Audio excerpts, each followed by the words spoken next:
Entonces sí, ese día, ese momento dado, 20 años después, me doy cuenta que tengo que hacer en mi vida lo que me hizo el Windows, ¿no? Lo que hacía Windows, ¿no? Entonces, a partir de ahí fue cuando decidí tomar la decisión básica de decir, bueno, me voy a curar, voy a bajar el ritmo porque no tengo otra historia, voy a pensar qué causas han generado todo este marrón y a partir de ahí voy a intentar cambiar cosas a ver si puedo hacerlas, ¿no?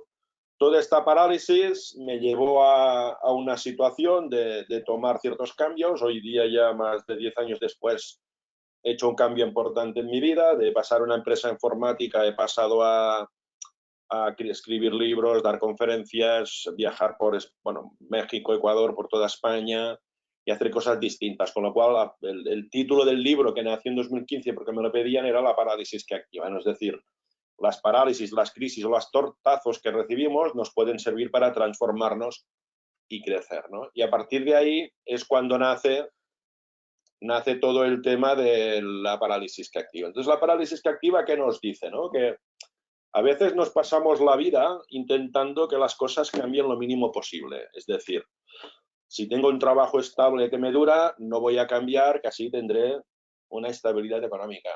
Si con la pareja no estoy bien, pero bueno, mira, puedo ir tirando aunque pasen los años, pues bueno, tiro igual, ¿no? O si mi trabajo, mi día a día más o menos funciona, ¿por qué tengo que cambiar? Entonces buscamos que las cosas sean una misma línea, zona de confort, que son los puntos suspensivos que veis, y buscamos un reto un poco más arriba de desequilibrio, ¿no? Si buscamos más o menos riesgo, ¿no? Hay personas que ese riesgo lo tendrán más o menos grande, en mi caso pues será de una manera concreta, ¿no? Lo que aprendí es que me estaba engañando porque pensar que las cosas no cambien mucho es una señal de un encefalograma plano y allí aprendí que eso no es vivir, ¿no? Es decir, intentar pasar los días porque las cosas irán mejor o si más no van a cambiar mucho y eso no me va a trastocar mi vida, eso no es vivir. Y la mayoría de la gente pensamos que de esa manera, como decimos en catalán, quien día pasa, año empeño, ¿no? Es decir, quien día pasa, año empuja, ¿no? Es decir, vas tirando, ¿no? Pero la parálisis te demuestra que no, ¿no? La parálisis te pesa un tortazo y entonces aprendes que la vida real es esto, ¿no? O sea, un encefalograma con sus subidas, con sus bajadas, con sus caídas, con sus debajos zonas de confort, con sus arribas. Eso sí que es vivir, ¿no? ¿Qué pasa? Que cuando tuve la parálisis, dentro de ese trabajo médico que hice, pues me puse en manos de médicos, mi medicación, mis pastillas, luego tuve que hacer unos chequeos, me puse en una parte más científica, con medicina, y otra parte para analizar por qué pasaban. Entonces vi o pensé o intuí que todas esas fases, subidas y bajadas de las parálisis, pensaba o creía que a lo mejor podían ser genéricas. Es decir, lo que me ha pasado a mí, seguro que le pasa a más gente. Seguro que no me ha pasado a mí. Y entonces fue cuando decidí, a ver, vamos a ver y analizar si esto se cumple o no se cumple. ¿Vale? Entonces, ¿qué hice? Fue cuando vi que todas las personas empezamos los retos debajo de la zona de equilibrio, y empezamos tocando hueco, ¿no? Tocando la oscuridad. Llega un momento que empiezas a subir, estás arriba, no te das cuenta y caes, y entonces tienes que volver a subir. Entonces, este proceso de caer y levantarse, caer a levantarse, es un proceso vital y es lo que nos está pasando con el coronavirus ahora, ¿no? Igual es que yo tuve una parálisis facial que me pegó un tortazo que me cayó, ahora a todos nos ha aparecido el coronavirus, nos pega un tortazo que nos deja tiesos y nos tira en la penumbra y nos tira abajo de todo, ¿no? Lo que aprendí que es que nadie me enseñó a gestionar esas caídas. Nadie. Todos me decían, no, aprender es importante que aprendas de tus errores, fracaso, vale, pero nadie me enseña a hacer eso, ¿no? Entonces fue cuando intenté empezar a pensar, a buscar y todo qué podía aprender de eso, ¿no? De esta fase lo que aprendí primero es que mi parálisis facial, que era médica, era por temas de salud, como todas las parálisis faciales te acaban provocando unas crisis, ¿no? Y estas crisis realmente se tienen que ver como una época de cambio, una época de transformación, ¿no? Entonces, mi parálisis facial era una, pero puede ser un divorcio, puede ser una despedida laboral, puede ser un problema de salud como pueden ser, o puede ser una epidemia como es la que nos está invadiendo ahora en todo el mundo, ¿no?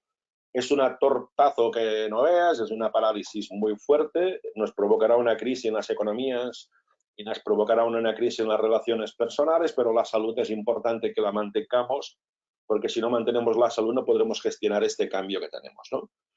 Tipos de parálisis que vi, cuento un poco en el libro, parálisis provocadas por la salud, ¿no? Es decir, aquí en el Skype, en el webinar hay un amigo que él le pasó que veía las cosas dobles, ¿no? Había otra persona pues que le cogió un ataque al corazón, ¿no? Hay otros, todo tema, ¿no? Entonces, el modelo lo que dice que de estas cosas podemos aprender y hacerlas, ¿no? El principal problema de las parálisis es que cuando estamos arriba no nos damos cuenta que estamos a punto de caer. Estamos tan puestos en nuestro día a día que ignoramos las caídas. Pensamos que eso no va con nosotros, ¿no? ¿Y qué pasa? Que cuando te caes en el fondo de la penumbra es cuando está toda la oscuridad, ¿no? Entonces, ¿qué aprendí ahí? Que es un poco que suele pasar y todos lo sabemos, ¿no? Es decir, mejor dicho que aprendí, mejor dicho, ya lo sabía, pero tomé conciencia, ¿no? Que es lo importante. Hay cosas que sabemos, pero no tomamos conciencia, ¿no? Y las parálisis sirven para tomar conciencia de esas cosas que sabemos o no queremos, no queremos admitir, ¿no? Que no percibimos o hasta que ignoramos los síntomas, ¿no? Entonces, ostras, creía que había unos síntomas que eran repetibles, ¿no? Es decir, ¿a quién no le bota el ojo en épocas de estrés, ¿no? Eso es un síntoma de hipertensión, una zona muy floja, muy débil aquí que empieza a botar. Entonces, el principal problema es que no detectábamos los síntomas y eso cuando lo analicé en mi caso personal, ¿dónde las vi? Vi que básicamente en mi vida hubieron dos grandes parálisis, me atrevo a decir, han habido. Una que era con 20 años, yo era fruto del fracaso escolar, es decir, acá en España y los que tenemos ya una edad estudiábamos BUP, yo hice primero de BUP, segundo de BUP, repetí, hice tercero de BUP, repetí tercero de BUP, hice COU, suspendí COU, la aprobé en selectividad, en las asignaturas en septiembre, pero suspendí selectividad. Y me encontré con 20 años sin estudios, sin formación ni nada, en una parálisis total, y a partir de ahí fue cuando tuve que pensar cómo me reinventaba o cómo hacía ese proceso de cambio, ¿no? Y la segunda parálisis que vi era la parálisis facial que os he comentado, que me vino con 38 años, ¿vale? Y a partir de ahí, esa otra parálisis también me puso debajo las tinieblas, ¿no? O sea, me tiró bajo del pozo, ¿no? ¿Y ahora dónde estoy? Pues ahora estoy en una fase que mi vida me trae parálisis y estoy en una fase que en lugar de quedarme en el pozo he aprendido a salir y a subir esa pendiente, porque esa pendiente o esa caída tiene un fin y esa pendiente tiene otro horizonte, ¿no? Todo este proceso, lo que aprendí en el tema y lo cuento en el libro, ¿vale? Y lo comentaremos un poquito hoy por encima, primero es que, como aprendizaje importante, ¿no? Nadie, o muy poca gente, perdonad si lo diga así, no somos conscientes de cuán cerca estamos de sufrir una parálisis. O sea, no tomamos conciencia de eso, ¿no? Es decir, podemos estar trabajando en un lugar que no estamos para nada contentos, pero no somos conscientes que a lo mejor nos echarán a la calle, nos tendremos que ir o nos darán problemas de salud. Esa distancia la ignoramos. Entonces, claro, como que la ignoras, cuando viene, y perdona que lo diga así, la hostia, ¡pam! Te viene y te quedas sorprendido, ¿no? Aprendí lo que hemos comentado un poquito antes, ¿no? Aprendí que nadie, repito, nadie nos ha enseñado a superar esas caídas. Y esa fue un poco mi obsesión, cómo poder inventarme algo que me ayude a superar esas caídas y cómo comunicarlas. Es lo único que aspiro yo, es a publicarlas, a explicarlas y en mis clientes o mis empresas a acompañar, pero a nivel individual no me encargo de hacer esos procesos más psicológicos o terapeutas que a veces puede ser que se llegue a ese extremo, ¿no? Busqué maneras o procedimientos que sirvieran para superar esas caídas y que nos diera herramientas para tomar conciencia, ¿no? Y la tercera cosa que aprendí es que yo no podía esperarme a que las cosas se arreglaran por sí solas, ¿no? Porque en ese trabajo de investigación que hice, vi que realmente mucha gente que tenía una parálisis facial al cabo de otro tiempo tenía otro, porque no había tomado medidas, ¿no? Otro amigo mío ha tenido 2 ataques al corazón, porque no ha tomado medidas. Entonces, lo que decidí yo, a ver, tengo que activarme, tengo que transformarme y tengo que tomar medidas drásticas, ¿no? Las 2 básicas de medidas drásticas que tomé, o una básicamente, fue decidir dejar la segunda empresa que ya había montado para montar una empresa nueva que me permitiera trabajar o vivir hasta que me muera, ¿no? ¿Es una decisión arriesgada? Sí, no diré que no, que es una decisión arriesgada, pero si lo miras fríamente, más arriesgado es trabajar en algo que no te gusta, estar quemado y a partir de ahí eso da peores consecuencias, ¿no? Entonces, a partir de ahí, ¿qué vi? Que había un proceso, que el proceso empieza con un proceso de Mamoto Sapiens, que es la persona que toma iniciativa y nos tenemos que levantar y tenemos que avanzar. Y luego aprendí que la segunda fase del proceso es el relanzamiento, el activarse, que es la fase de la parálisis que activa, que es la que estamos comentando, ¿no? En la fase del proceso habían 3 etapas previas. Había una fase previa de los síntomas que me demostraban o que daban a entender que íbamos a caer. Luego había una fase que es el durante, el proceso de durante la caída, y la tercera fase que es la fase del después, donde hay unos aprendizajes, ¿no? El foco que tenemos que hacer, que es otra de las diferencias y tenemos que aprender mucho del mundo del deporte, ¿no? Normalmente las personas o las empresas, cuando tenemos una crisis, lo que hacemos, el proceso del durante lo escondemos. Es decir, si no estoy bien en mi trabajo, digo que mi trabajo me va bien. Si no estoy bien con mi pareja, digo que la quiero mucho. Si no puedo algo, lo escondo, levanto una alfombra y lo pongo debajo para que no se vea, ¿no? ¿Qué pasa? Que cuando tomas esa opción, no estás yendo a la raíz del problema y eso al final se puede acabar haciendo mucho más grande, ¿no? Lo que tenemos que hacer es aprenderlo del mundo del deporte. El mundo del deporte en lo que se basa es hacer los periodos de derrota lo más breves posibles, porque si no hay una caída muy grande, ¿vale? Si no, fijaros, un equipo de fútbol, baloncesto, lo que sea, el primer partido que pierden, pues bueno, lo pueden tomar medidas, pero eso es un segundo, cuidado, si es un tercero, cuidado. Entonces, el foco allí es reducirlo lo más rápido posible. Y eso es un poco lo que tenemos que intentar las personas con nuestros procesos de problemas que tenemos, ¿no? Intentarlos abordar lo más rápido posible, que es la mejor manera de todas, ¿no? Las etapas, como hemos empezado, hay una etapa que es la etapa de empezar, que es donde hablamos de cómo me conozco yo como emprendedor para transformarme, para avanzar, y al final acaba con un fracaso, que por esto el modelo Sapiens Mindset lo encarga ahí. Es decir, un fracaso tiene mucha relación con una parálisis o una crisis. En este caso, no diré que una situación que estamos viendo venga fruto de un fracaso, sino que viene fruto de una adversidad, porque aquí no hemos podido hacer nada para hacerlo, ¿no? Y luego hay una parte que es el antes, el durante y el después, que es lo que vamos a ver ahora, ¿no? El antes, como hemos comentado, no percibimos los síntomas de una parálisis.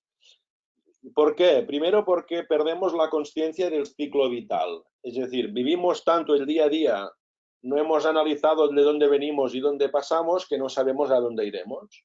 Entonces, toda esta situación te mete en un caos, ¿no? Entonces dices, ostras, pero a lo mejor con el trabajo que tengo no me hace feliz hace 10 años, ¿no? O a lo mejor la pareja hace 5 años que no la quiero, ¿no? O a lo mejor en mi casa ya estoy incómodo. Entonces, no tomemos conciencia real de lo que hemos hecho anteriormente, en qué fase estamos y en qué fase, que es lo más difícil, y es donde nosotros trabajamos mucho y es ahora un problema que será real, es dónde estaremos cuando esto acabe más allá de nuestro ciclo vital, nuestro futuro, ¿no? Entonces, tomar conciencia de dónde estaremos es básico para poderlo aprender. Y cuando antes lo hagamos mejor, porque este proceso de parálisis será importante tocarlo, ¿no?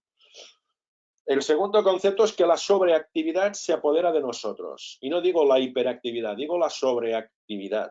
Es decir, aparentar que hacemos cosas para no abordar el problema no sirve de nada. Al contrario, lo agranda y nos hace menos eficientes, hace que aparentemos una máscara de lo que no damos y ahí es el problema. Es decir, sobreactividad es hacer una cosa que la puede hacer en un minuto, hacerla en 10 horas. Es repetir una cosa 3 veces. Entonces, eso se apodera de nosotros. Y cuando estás en una sobreactividad, estás como un hámster dando vueltas y al final el hámster acaba siendo expulsado de la rueda por la inercia, ¿no? Y la tercera, se pierde la pasión. Es decir, cuando pierdes la pasión es complicado porque es muy difícil levantarla, ¿no? Y aunque dicen que a casa o el trabajo se va con la pasión y se va motivado, es muy complicado gestionarlo eso. Entonces, cuando pierdes la pasión, los ojos dejan de brillar, la sonrisa se esconde, los hombros empiezan a caer. Entonces es importante tomar esa conciencia de dónde vengo, dónde quiero ir, tener tiempo para parar a pensar y a partir de ahí intentar recuperar la pasión, ¿no? Habrá veces en unos procesos de parálisis o de crisis que la pasión es irrecuperable. No es malo que sea irrecuperable. A veces lo peor es mantener en algo que no haya pasión, o si más no, que no estoy diciendo que la gente deje su trabajo, que la gente se divorcie, que la gente haga locuras, no digo eso. Si más no, en ese punto que tomen medidas para revertir esa situación, intentarla cambiar y cuando sea posible, intentarla cambiar. ¿Vale? Durante la parálisis, ¿qué pasa? Que como nunca hemos vivido esto, nadie nos lo ha enseñado, no somos conscientes de cómo vivimos esa parálisis. Y como vamos tomando acción, pues nos quedamos ahí tranquilos, ¿no? Es decir, no somos conscientes que el voto que cuando el ojo vota, como si tuviera un corazón, puede ser muchas veces que la hipertensión está disparada fruto del estrés, las venas que hay por aquí al cuello son muy sensibles al proceso de los ojos y puede ser que haya votos, ¿no? Puede ser el tema de vientre, que hay muchos serios problemas de vientre en momentos de estrés, ¿no? Y no escuchamos esas señales, ¿no? Señales que nos cuesta dormir, señales que no descansamos, señales que no queremos ir al gimnasio. Son señales que nos envía el entorno y durante la caída ya nos hemos caído y ahí sé que las tenemos ya enteras, ¿no? Entonces, ¿qué dices primero de todo? Esto no me puede pasar a mí, que es la fase de la negación, ¿no? Es decir, yo me acuerdo cuando tuve la parálisis, yo pensaba los primeros días, pero esto no me puede pasar a mí, yo he hecho bien, y hasta me acuerdo que hice una locura. Yo la primera semana que tenía la parálisis, yo era director de un centro de formación y impartíamos una formación para jóvenes en medio de la naturaleza y fui allí con la cara medio zombie que tenía, o sea, fue un error porque no asumí que eso me tenía que pasar a mí, ¿no? Con lo cual, durante la parálisis, es importante asumir que eso nos ha pasado, que nos puede pasar, pero como decíamos antes, tenemos que entender por qué nos ha pasado, ¿no? Después hay otra señal que me acuerdo muchísimo, como si fuera ahora mismo, es lo que llamo la oscuridad silenciosa, ¿no? Yo me acuerdo cuando estaba en pleno proceso de parálisis, que estaba cansado y tal, me acuerdo estirado en mi cama, descansando en el sofá de mi casa y ver esas 3 o 4 rejas blancas de luz que entraba por la ventana de la persiana bajada, ¿no? O sea, se provoca una sensación de silencio en esa oscuridad que no te sabes mover en ella. Y te incomoda mucho porque nadie te interrumpe, es tu cerebro que te habla a ti mismo, ¿no? Entonces, esa oscuridad es muy, muy dañina y es muy peligrosa durante cuando la vives, ¿no? Pero en ese momento es importante no comernos demasiado la bola, intentar hablar con gente de fuera, intentar pedir ayuda, intentar comentar. Y eso un poco como comentaré en Conexión Monástica, el libro que saldrá pronto, es convertir esta oscuridad en penumbra, ¿no? Es decir, dar un poco de luz a esa oscuridad para que nos permita avanzar. La tercera es el entorno, el contraste de, en una parálisis, cómo te lo recibirá tu entorno, ¿no? Hostia, mi entorno qué dirá, ¿no? Hostia, me criticará, me dirán que estoy mal, o sea, es un serio problema que nos cuesta mucho ver cómo interacciona tu entorno contigo, ¿no? Yo debo admitir que en mi caso mi familia me acompañó de una manera ejemplar, mis socios entendieron la mayoría que eso era una cosa importante, bueno, uno no lo entendió, pero bueno, al final acabó lo que tiene que pasar.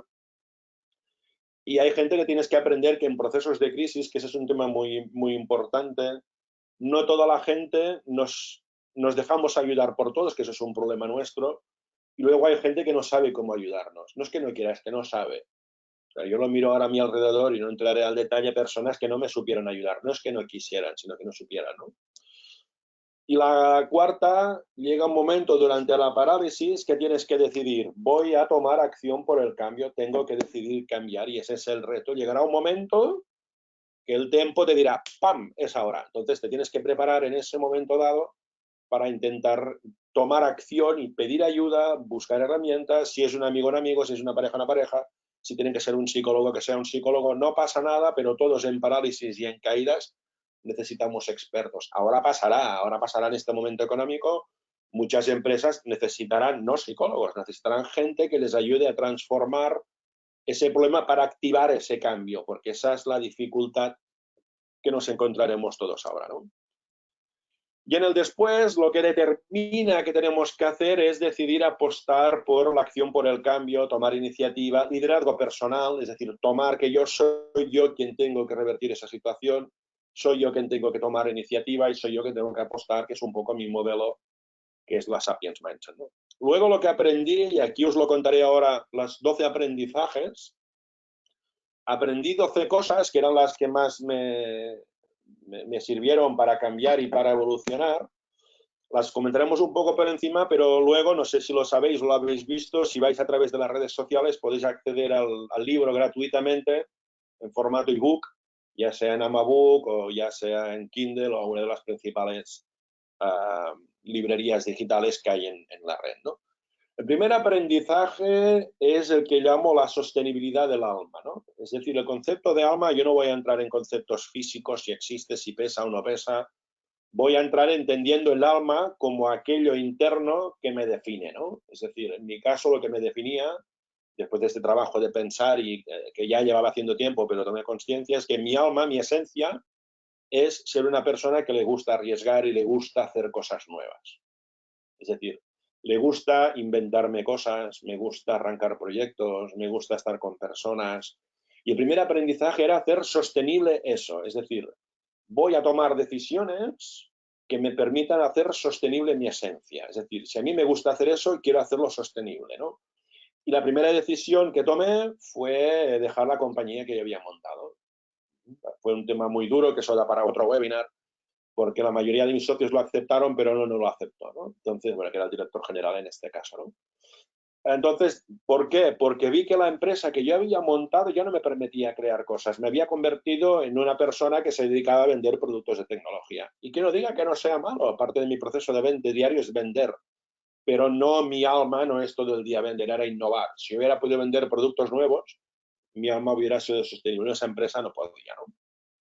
Entonces, todas las parálisis, que es lo que nos pasará ahora en este coronavirus, la gente tendrá tiempo para pensar, tendrá que ver su alma, su esencia humana y decidir hacia dónde va esa esencia, ¿no? La segunda es la apuesta por la autenticidad. Es decir, yo decidí que cuando había descubierto mi esencia, tenía que ser fiel a esa esencia y apostar por eso. Si hacía eso, la gente vería que apuesto por mi autenticidad, siendo la autenticidad aquello que me define y que está en acción, ¿no? Una de las reflexiones que vi es que toda la gente que conocía fuera de mi entorno laboral me siguen viendo ahora igual que me veían antes, porque me veían con esa autenticidad de siempre, de probar, arriesgar, que es lo que hacía la organización que esté, ¿no? El cambio que hice en mi entorno laboral o vital fue hacer de mi trabajo mi pasión que me permitiera hacer esa autenticidad, ¿no?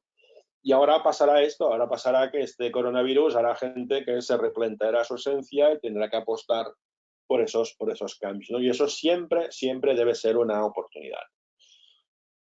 El tercero es los ataques de coherencia, es decir, vi que el ataque de la parálisis facial que tuve, un ataque al corazón que tuve, es relativamente, no diré fácil porque no es fácil, pero se puede mirar por qué se ha producido, ¿no?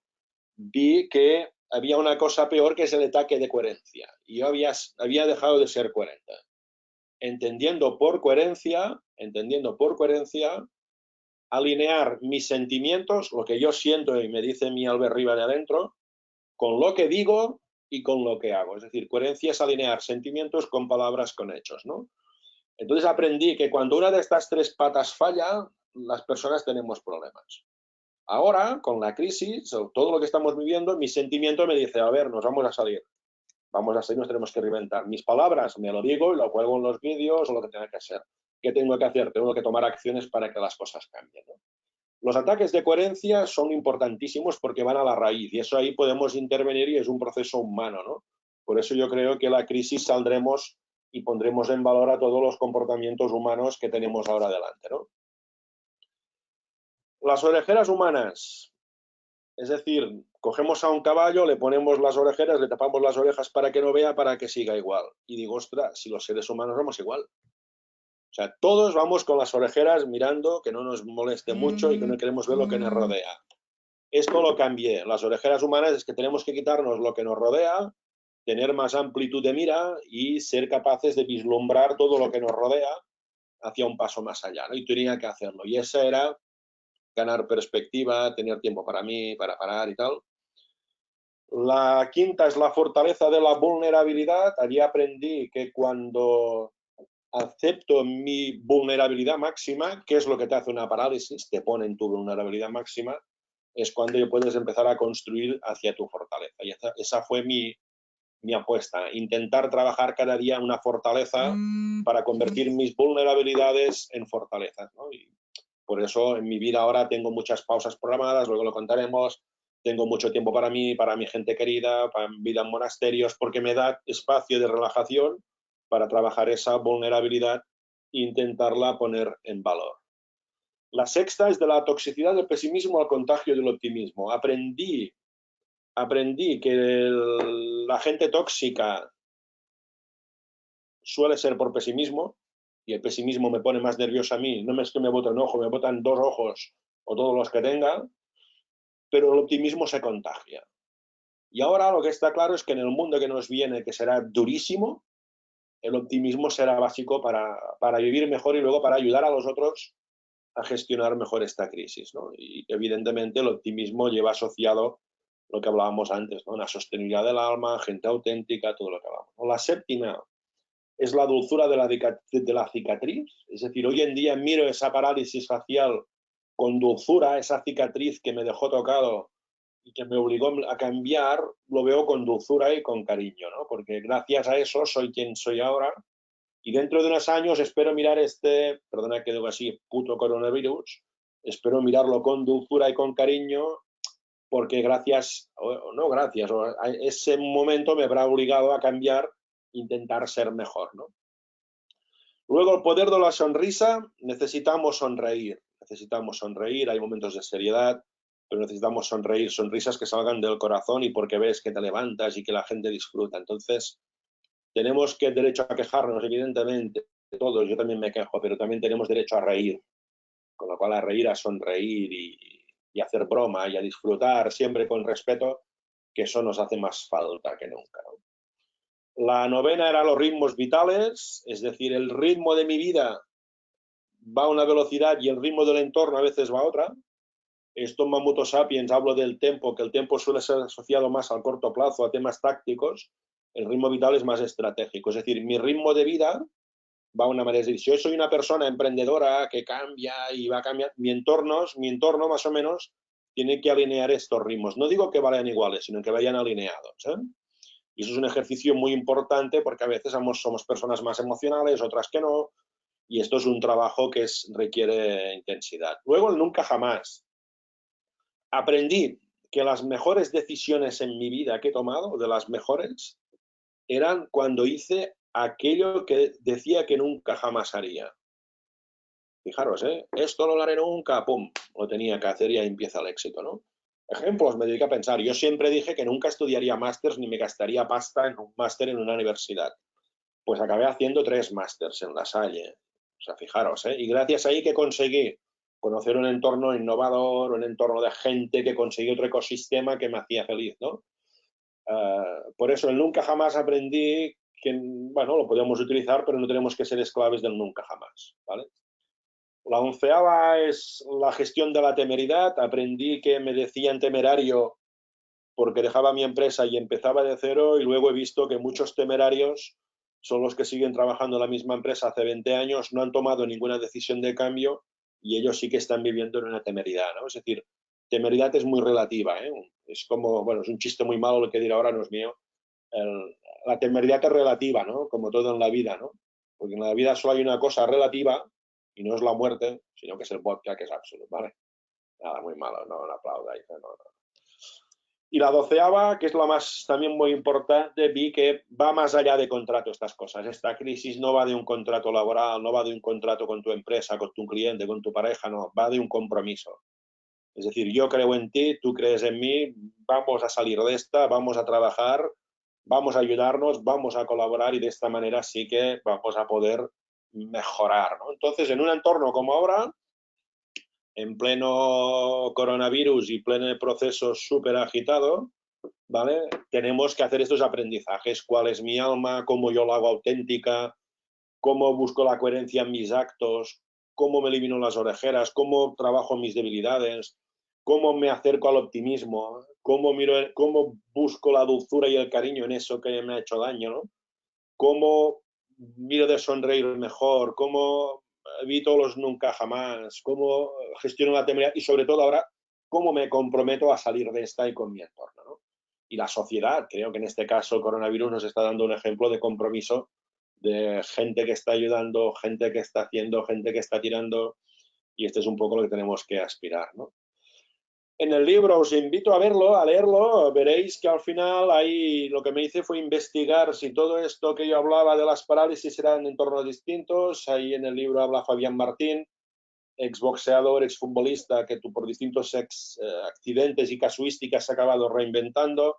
Luego tenéis Miriam Díaz Aroca, está Pedro Ruiz, está Chesco Spar, está Elena Gadel, estaba en esa revuelta de la empresa Naturhaus, nos cuenta casos ahí. Xavi Berneda de Múnich, que es otro ejemplo muy importante de cómo la empresa vivió crisis y parálisis. De ahí podemos aprender mucho, porque los que estamos liderando empresas y gestionando empresas vamos a vivir esa situación. Luego son Lucía Caram, que también la conocéis, Joan Renard, que es el director general de Vichy Catalano, Garbiñe Básolo, una ex modelo Miss España, también que vivió una parálisis y se reinventó de una forma muy buena, ¿no? Como herramientas, ¿qué aprendí? Aprendí que la planificación no tenía que ir de 1 a 2, sino que tenía que ir de 2 a 1. Es decir, ahora estamos viviendo la parálisis que la estamos viviendo, pero en una modernidad líquida como estamos ahora, no podemos planificar el futuro cómo será, porque no tenemos ni pajotera idea, nadie lo sabe. Lo que tenemos que hacer es dibujar escenarios futuros, intentar inspirarnos, innovar, buscar cosas nuevas y buscar hipótesis y movernos en esa sociedad líquida o modernidad líquida que hablaba Zygmunt Bauman, ¿no? Es decir, cómo genero hipótesis y esas hipótesis me tienen ocupado, me tienen pensado para construir, pero siempre desde la serenidad, desde la esencia, desde la autenticidad y todo, ¿no?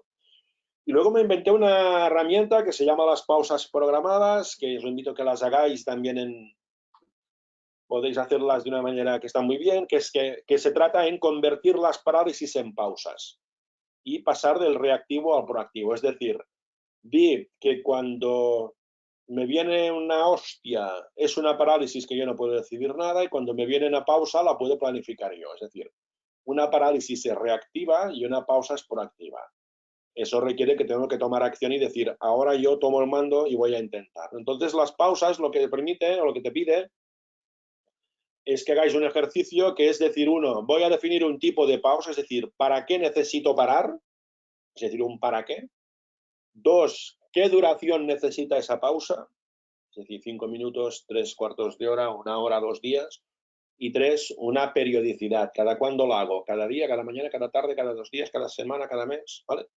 Entonces yo hice un ejercicio, lo cuento y ahora os contaré algunas de las mías, ¿no? Es decir, y las hago aún siempre. Es decir, vi que cuando me levantaba en mi vida normal, me levantaba, me arreglaba, me tomaba un café con leche y salía. Es decir, tardaba 5 minutos en salir de mi casa, con lo cual mi cuerpo ya todo el día iba rápido. Digo, eso no puede ser.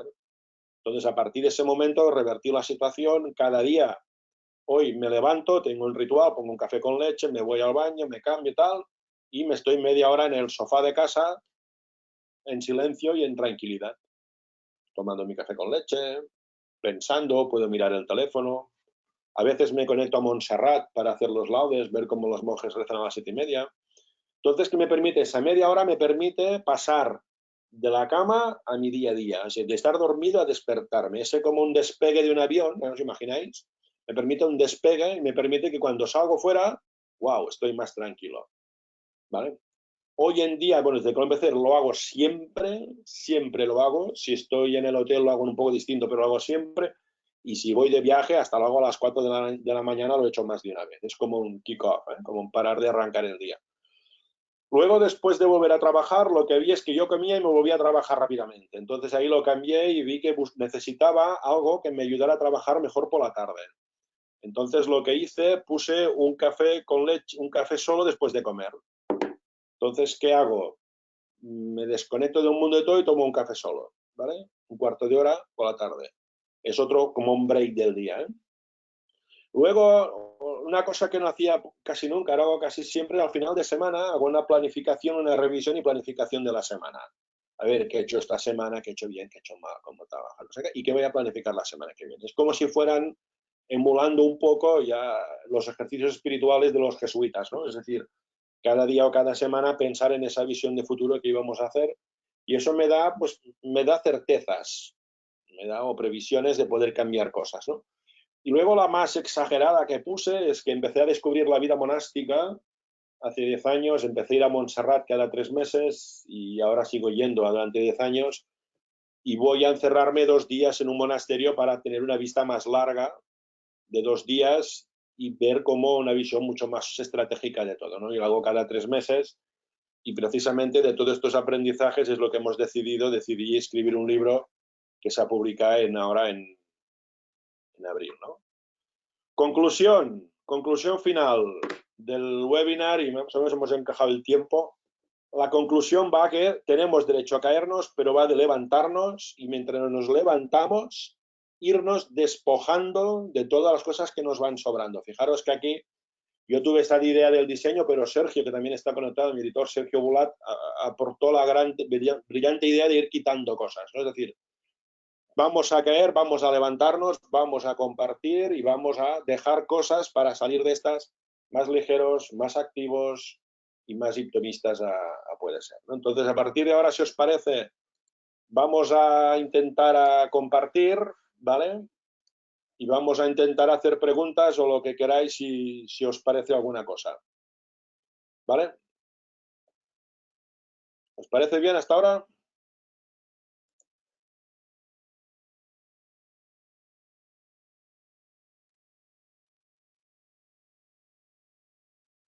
Nada, pues no sé si hay preguntas, hay algún comentario, gente que quiera hacer.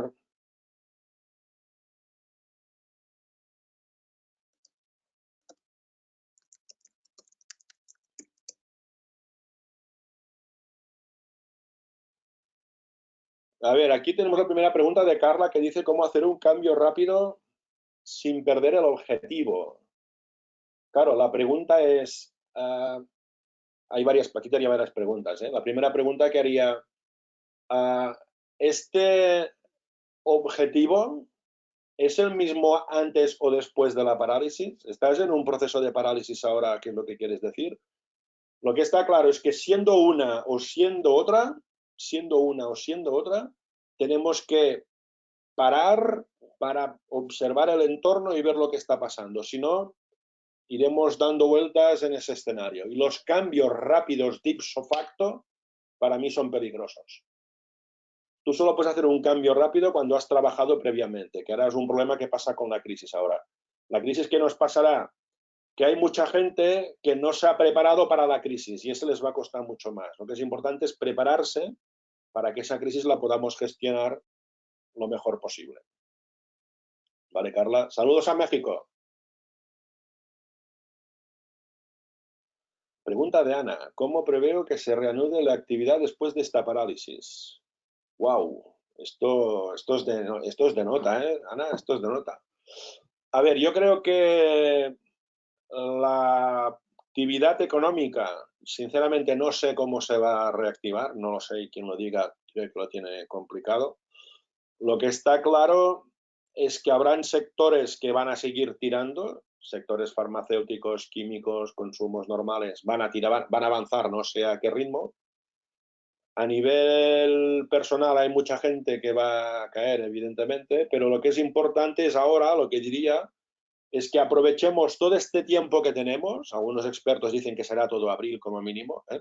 Al menos acá en España, ¿eh? Los amigos de México van con un decalaje de tiempo que será más. Yo lo que diría es, aprovechémonos ahora a no pararnos demasiado y a pensar qué podemos hacer luego para cuando venga esta actividad se reanime, estemos preparados. Yo creo que se reactivará seguro, será difícil, tendremos a salir, pero sobre todo tenemos que prepararnos, porque si no, será complicado.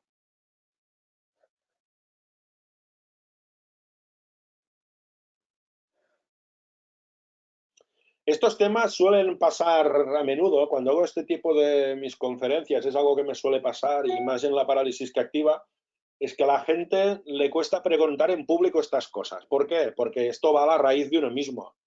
Entonces esto es como el síntoma del príncipe, del rey desnudo, ¿no? Hostia, me voy a desnudar y muestro quién soy. La gente no está preparada, ¿no? A la gente le cuesta mucho. Lo que sí os diré es que si alguien de vosotros ahora no quiere preguntar públicamente por el motivo que sea o porque está digiriendo el mensaje, que se vaya a través de mi web y que me contacte evidentemente por encima, ¿no?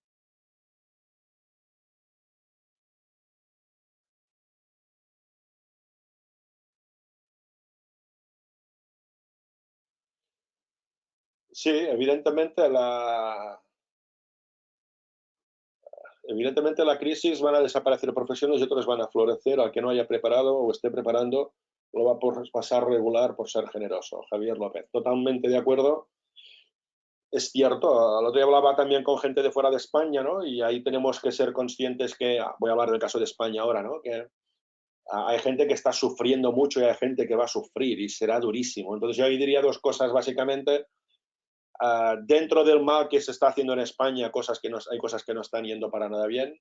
Dentro del suerte que tenemos es que tenemos un Estado público y tenemos sanidad pública y hay mucha gente, hay muchos muertos que es muy heavy, pero peores en Estados Unidos, temas de sanidad, hay países que es mucho más complicado, hay gente que será difícil, entonces aquí en España, en este caso, dentro del mal tenemos esa parte. Y luego, agarrando un poco con lo que dice Javier de ser generosos, ahora es básico ser generosos y hacer planes de contingencia. Ahora es momento de ayudarnos, es momento de hacer cosas. Yo por esto, cuando me contactó Sergio Bulat de la editorial por el tema del libro, cómo podíamos ayudar y si estaba dispuesto a hacer algo con el libro, dije que encantado. O sea, que la gente se descargue la parálisis que activa ahora para ayudarnos, que pedid lo que queráis para ayudarnos y entre todos ayudémonos porque es la manera, ¿eh? Y lo que está claro es que cuando salgamos de la crisis, lo que nos ayudaremos será los que nos hemos ayudado durante la caída, ¿no? Entonces, a partir de ahí, ayudémonos, pidamos, seamos colaborativos, compartamos ideas, compartamos ayuda sin ningún tipo de problema, que ahí creo, donde sí que creo mucho en el factor del ser humano y creo mucho en el humanismo y estoy seguro que de esta saldremos porque la sociedad ha pedido cosas peores, creo, ¿no? Es muy importante en la fase durante sea lo más corta posible, es más importante que la gente se deje ayudar, reconocer el problema porque uno es dentro de su situación, totalmente de acuerdo. Sí, sí, sí, sí. La fase del durante es muy importante porque a veces si no te conoces tú muy bien y no eres muy consciente tú de lo que estás haciendo, ves tus ayudas de tu entorno como una amenaza, ¿eh? Yo tengo un buen amigo que pasó por esta situación esta vez y él me lo comentaba, el ejercicio de salir y pedir ayuda es muy duro. Y yo lo vi pues con la pareja que tuve en ese momento, ¿no? Era una chica que era encantadora, nos queríamos muchísimo, pero no sabía ayudarme. Yo tampoco me dejaba ayudar. Entonces parece que estemos peleados, ¿no? Y tampoco es eso, ¿no? Entonces es importante que tengamos esa humildad de aceptar nuestra vulnerabilidad. Oye, que en esto no soy bueno, me tengo que dejar ayudar y no interpretar mal el que no me ayuda, que no me dice nada, es que no me quiera, ¿no? Es decir, hay mucha gente que me ha llamado porque estoy en la conca de Ódena y como todos sabéis es la zona crítica, hay gente que me está llamando y me está enviando mensajes. Esta gente me quiere porque me aprecian, pero el que no me llama no quiere decir que no me quiera o no me aprecia. A lo mejor está tan ocupado que no sabe ni cómo llamarme, ¿no? ¿Vale? Esto me pasó con la parálisis. Había una persona de la organización que yo estábamos, que chocábamos siempre y me enviaba mensajes él para hacerlo, ¿no? Otra pregunta, ¿eh? Una parálisis es un cambio forzoso no planeado. ¿Qué nos lleva a cambiar o a salir de nuestra zona de confort? ¿Qué consejos darías para que este cambio sea controlado y sea positivo? A ver, hay parálisis, entendiendo la parálisis como algo forzado, ¿vale? Que nos lleva a salir de nuestra zona de confort, evidentemente, lo que diría es hacer este trabajo previo a salir o donde yo estaba, ¿no? Este concepto de coherencia, ¿no? Los sentimientos, lo que siento y lo que hago, pero hacer un trabajo personal de mirar muy para adentro, ¿eh? Eso es importante, ¿eh? Es decir, salir de la zona de confort, os invito a que miremos Mammuto Sapiens y si un día tenemos que hacer algo, pues ya lo plantearemos. En la zona de confort es una zona que también es dañina. La zona de confort puede ser asesina también porque no nos deja crecer, ¿no? Entonces, yo lo que os diría es, uno, aceptamos de dónde venimos, que tenemos un conocimiento más o menos sólido de nuestra zona de confort, es decir, si ahora tú no quieres cambiar de empresa, te han echado a cambiar, entiende por qué no estabas bien allí, intentemos construir en una nueva zona de confort, cómo va a poder ser, cómo voy a intentar imaginar, es decir, pensar en mensaje constructivo y empezar por las 12 aprendizajes, es decir, construir desde la esencia y de las de autenticidad, ¿no? Es difícil este trabajo, ¿eh? Es difícil, pero a forzarlo, ¿eh? A ver, Raquel dice, es decir, el COVID es una parálisis global forzada que a todos nos saca de la zona de confort o de estrés, sobreocupación, etcétera. ¿Qué nos aconsejarías para llevarla a positivo? Evidentemente, el COVID y perdonad, yo diría que no, no es una parálisis, es una gran parálisis, una gran putada que nos toca los huevos a todos. Huevos o lo que queráis. Es decir, es una gran marrón de nariz y es difícil, ¿no? Yo lo que diré es un poco, como dicen los expertos y los psicólogos y tal, es asumir esa situación que estamos. Yo lo que en caso he hecho, y si querés, Raquel, te invito a que vayas a mi canal YouTube y desde el día 1 del confinamiento que estoy viviendo, que estamos viviendo, estoy grabando un vídeo cada noche y ahí cuento todos los aprendizajes que estoy viviendo para positivizar ese proceso de cambio, ¿no? Entonces te invito a que vayas a YouTube, mires los vídeos y verás todo el proceso como yo lo he vivido y lo he compartido, ¿no? Es intentar buscar cosas positivas, intenta estar ocupada, intenta positivizar, intenta pedir ayuda, intenta estar conectada y buscar ayuda sin ningún tipo de... Que esa es otra ventaja de la sociedad. Hoy la gente está dispuesta a dar y a regalar sin ningún tipo de problema. Pero sí, el COVID es una putada, es un marrón, es un problema, nos genera mucha incertidumbre, pero sabemos que de esta vamos a salir, vamos a intentar construir donde vamos, siendo lo máximo positivos posible. Todos tenemos un bajón. Lo verás en los vídeos. Hay un vídeo mío que es más de bajones. ¿Vale? Pues no está mal la gente lo que va preguntando, ¿eh?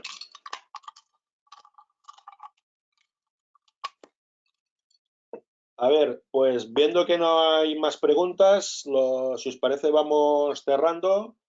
En primer lugar, disculpar un poco los 2 o 3 minutos de retraso que hemos tenido para empezar, ¿vale? Alguno dirá que no es nada, pero bueno, los que tenemos la vida de monje somos muy disciplinados en la puntualidad. Estábamos también aquí con Ricard preparándolo. Agradecer sobre todo a Flock por la promoción y organizar todo este webinar. Agradecer a Amabook por ayudarnos en todo el tema de ofrecer el ebook gratuito a través de todas las redes. Os invito a que lo bajéis y todo el tema.